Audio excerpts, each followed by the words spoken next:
Hi, I'm Ariana with Fresh Pair of Eyes. How are you? Hello, how are you doing? I'm doing well, Blitz. I see you're. Ha! So, we haven't seen Blitz since Sinsmas, Yep. and He's a lot he's happened. a lot has happened. A lot happened on that dreadful holiday. Um that was a wonderful, after that episode came out, I went to a Christmas party in an apartment on the corner with a balcony. It was very weird. I felt like I was living the show. Um there's something about Christmas parties in the city that are really just magical. You go up to that apartment, you hear all the other parties going on, and you go inside. And yeah, actually, I don't think anyone at that party was Christian, so I can't say it was a Christmas party necessarily. Well, I don't know. It still was. Well, there were gay people, so it was Christmas, yeah. But it was, yeah, and also Viv and me are such big holiday geeks. We loved doing an episode that felt festive and snowy and wintry. And so, anyway, yeah, that was a lot of fun. What's another holiday that you would want to make hellish, for lack of a better word? Hellish. Oh, I would love. I think Fourth of July is kind of hellish because it's very flame related. It's a lot of fire. Although I think Valentine's Day could be even more hellacious depending on how things are for you. What's another one that really I want to just be miserable? I think I don't know. I would like to see just one year where Christmas is celebrated with bad words and hell stuff and just, like a kid-free Christmas where we can just be pieces of shit. That would be really nice. Well, actually, it's kind of what it is now, except it's not kid-free, but people are still pieces of shit at Christmas. Yeah. Anyway.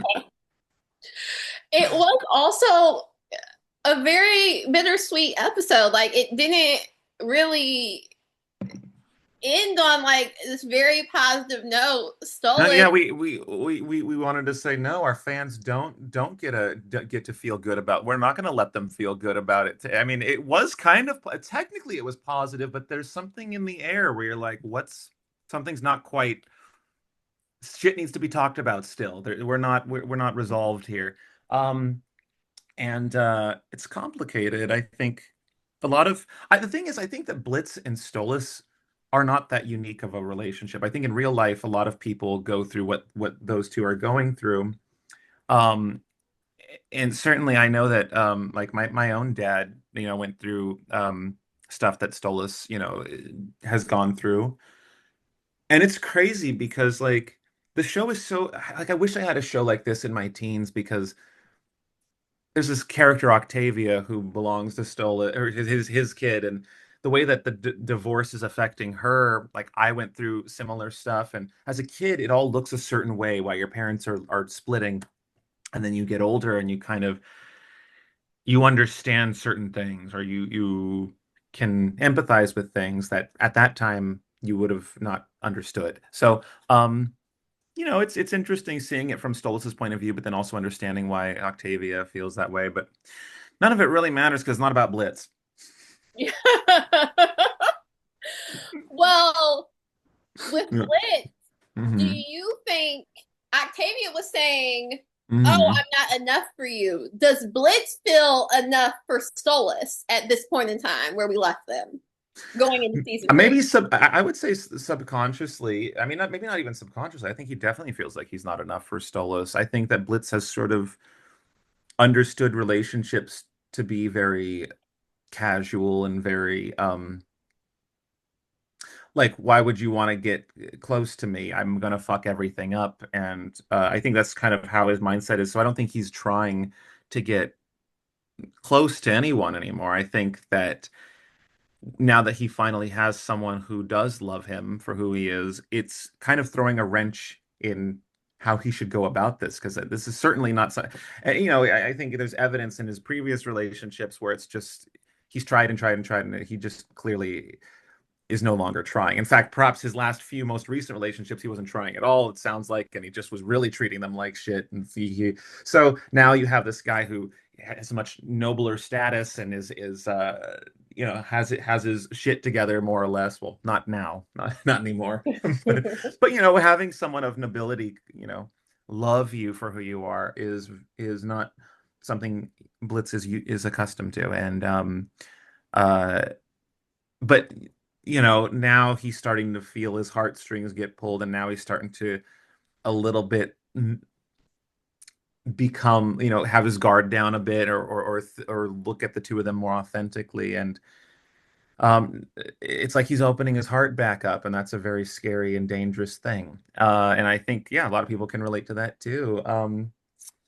It's nice. It's nice writing problems that come from our own experiences, instead of trying, like, for a long time I was trying to come up with sitcom ideas or series ideas that, what can people relate to? What can people really relate to? And instead of thinking like, well, what's my experience? Because if I just write my experience, then there are other people out there who will relate to that.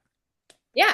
Yeah. And yeah, and that's where I started to. That's now I can't imagine ever trying to write a story with someone else's experience so I could hit a mainstream audience. I realize there's mainstream enough in my own experiences, and it's nice to live there because you never really feel like you're lying or being inauthentic or disingenuous about anything that you're putting out there. And so yeah, and also, the more that we do this and the more cons that we go to, and the more we meet our fans, the less alone, I don't know about the rest of the cast, but the less alone I feel like when I see people who relate to my issues that come up to my table, um, it makes me feel more empowered to tell my stories and write from the heart, because there's a crowd for it. And so that's what I feel like Helluva Boss was. We all wrote that from our heart, and people, I think, can sense the authenticity of that. And that's a large reason why I think the show's done so well. Is, you say write what you know, and so we wrote a show about hell. So Well, this is current life, so yeah, it's right, totally right, understandable. right, But, right. but what can we expect from season 3 and also the special?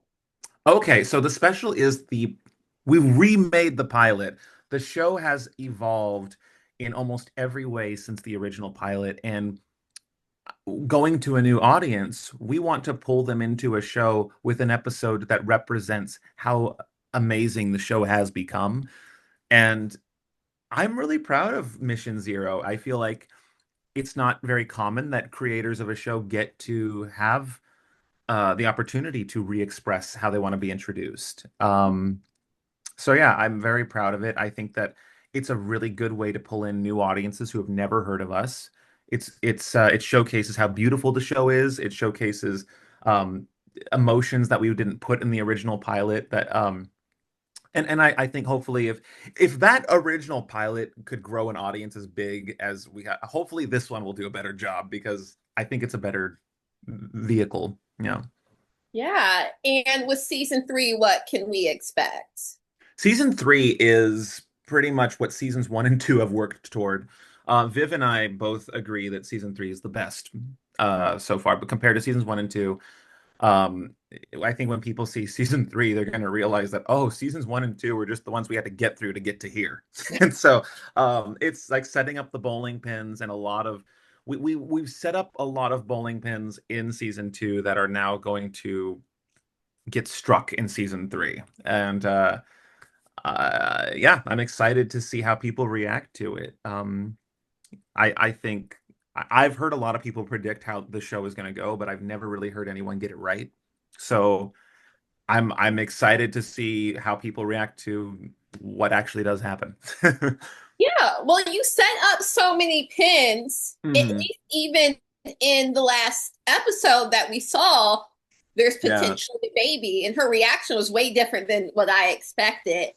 Um, we yeah, see Blitz in how he actually kind of wants a family, how he had that vision of Christmas and whatnot. And even, which I thought was super interesting, was, oh, you always take my cigarette. And when he goes for the cigarette the last time, Stolas doesn't give him the cigarette. He like takes it for himself. And I was just like, oh, this that felt different. So also he didn't return the hug either. yeah. That when I Because there's certain things that you don't know as the voice actor, and then you see them animate it and you go, oh, that wasn't in the script. He didn't return the hug. Okay. Yeah. That And was yeah. That was entirely Viv's episode. She is so good at writing sad stuff. I think what she's even better at is writing barely sad stuff. Stuff where it's like it makes you want to cry, but it just barely is too sad. You know, it's like because that last scene kind of got me emotional, but it really wasn't that sad. But there was something about it where I'm like, oh, she hit it just the right amount of like heartache. Um, Yeah. and so and also there's the whole thing with Loona, and like you said, he wants a family. He cares very much about Loona. Um, and yeah, I don't know. I mean, there's something about like me too. I sympathize with a lot of like people who might be deemed as aggressive or scary, you know, like Loona. I tend to relate or sympath like care for those people more because I feel like no one else is, you know, like oh they're scared of her, so they're not gonna no one's gonna look out for her. Um and yeah, I think Blitz just wants to. I think at the end of the day, he just wants to be with the people he loves and just be happy. And that there's always something that keeps getting in the way of that. And now in season three, we see a lot of other things that could potentially get in the way of that, like Millie's fucking kid. No, I'm just kidding. But no, she's no. You know what's crazy is that when that was happening, the voice actor who's playing Millie was actually pregnant, and then she was pregnant. The thing came out, and so now and now we get to see a beautiful baby at all the cons where we go to, and it feels very like the show. There's now a new baby in our bunch. Awesome. I just wish Mhm. the baby had a heart-shaped face. Ah, can you imagine? Oh my God.